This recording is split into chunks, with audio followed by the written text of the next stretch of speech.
po yung current situation namin ngayon sa aming lugar, kung saan ay bangka ang ginagamit namin sa aming transportation, which is mas madali po siyang gamitin at mas accessible. And aside from that, I will update you as well sa situation ng mga palaisdaan sa aming lugar.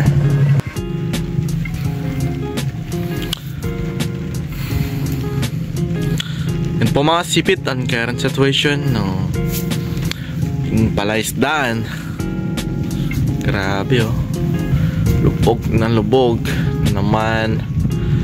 Ayan po, yung nagsisilbing lambat na lang or pilapil pala ay lambat. Ayan, lubog po yung pilapil natin hanggang dito, mula doon no? Ayan, lahat po nakalambat na yan hanggang doon. Eh, lubog po yan.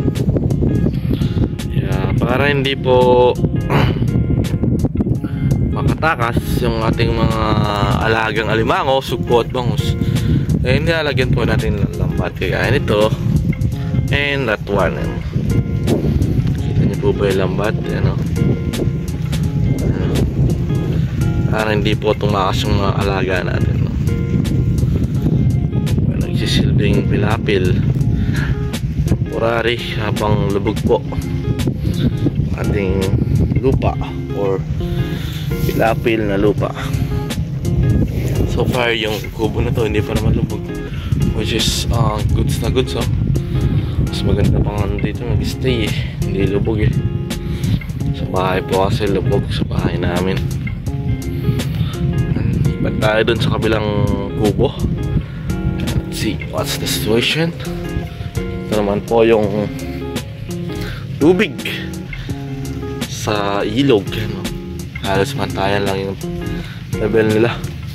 Yan, patik-patik na naman yung ulan. Mukhang ulan na naman for today's video. Grabe, hindi pa nga mo pa yung baba. Yung baha, mawala na naman. Yan. Lubog po yung kubo natin dito mga sipit. Okay. Mga sukan ng tubig. Binaha. Sukan din ng tubig, no? Tira nakaligtas. Ayan. Dito po mapasok ng tubig. Diyan.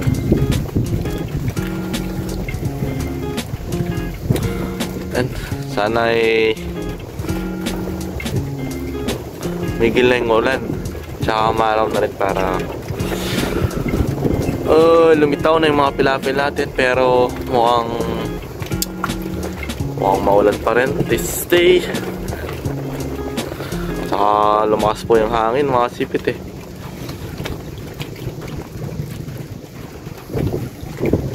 So far wala pong galawan sa palaisdaan, wala pong mga nag-harvest kasi po mga sipit. So far mga nangingisda dito sa aming lugar eh, stay put lang po sila. Kumbaga hinihintay lang po nila na magtaas yung presyo ng mga kalakal like crabs, shrimp and bangus. Kasi so far sobrang bagsakan po yung presyuhan, kaya as much as possible hindi po hina-harvest yung mga laman ng palaisdaan. Kasi during this season, every year mga sipit, sobrang tumal talaga ng bentahan ng mga alimango. Example, pumapatak lang po yan 300 to 400 per kilo. Matataba na po yun, isang 200 lang. So kung gusto mo kumain ng crab ngayon, afford mo ang mga sipit. And I can suggest that you can buy in Masantol consignation market kasi sobrang mura po ng crabs ngayon. So far mabili ka na ng 300 to 400 per kilo at matataba na po yun mga sipit. And wala na po nag-harvest yun, kita po natin. Pero kapag mahal yung alimango, around pagka pumatak na po yung bare months, dun na po magmamahal yan. And hopefully mawala na po agad itong baha within 1 to 2 weeks. Pero depends on the situation. Kung patuloy na uulan, eh, patuloy po natataas yung baha dito. At yung mga pilapil ay patuloy na malulubog. At the same time, eh, ganon, yung mga tao ay sanay naman sa ganitong sitwasyon, wala naman tayong magagawa. We cannot avoid it mga sipit. Baga, i-stays na lang hindi naman ganun katagal. Minsan nagkatagal lang ng 1 or 2 buwan. Kung tuloy-tuloy yung ulan, hindi naman siya total na 1 taon na ganito yung sitwasyon. Nasanay na rin yung mga tao dito kasi no choice sabi. Wala tayong no choice. So mga sipit, so after pa ng baha na to ay i-update ko po kayo sa mga changes na mangyayari at kung mag-harvest pa tayo mga sipit after this flood. So far, chill lang muna. Kalma lang. Sabi ko kanina, mababa po yung presyuhan ng mga alimango. Kaya, wala po tayong magagawa. Kaya, kung hindi naman po namamatay yung ating mga alaga, eh, hindi po natin kukunin. Stay lang sila dito. Alamat naman po, hindi po yan makatakas. Pala mga sipit, share ko lang po yan ng mga bahay natin dito yan. Mga bahay po dito sa aming lugar, majority po sa mga yan eh, lubog po lahat yan. Siguro mga 90% ng mga bahay sa amin or 80% baha lahat. Dahil karamihan po sa mga bahay sa aming lugar eh, malapit po or ano po sa palaisdaan. Side lang po dun sa mga nakatayo sa dike.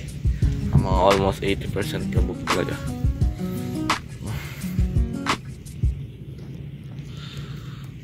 Including here. Ayan, may mga bahay din po dito na madadalang. Ano, medyo malayo na lang. Mga bahay din dyan. Medyo malayo na nga lang. Ayan. Mga sipit, pauwi na po ako sa bahay. Nagutom na rin ako. And I want you to be safe always mga sipit. Kasama kayo o ano naman yung ginagawa nyo. And I appreciate all your supports to me. Salamat po sa inyong panonood at the same time sa inyong pag-subscribe. And during this kind of seasons or season like typhoon, rainy season, we see po and always trust God.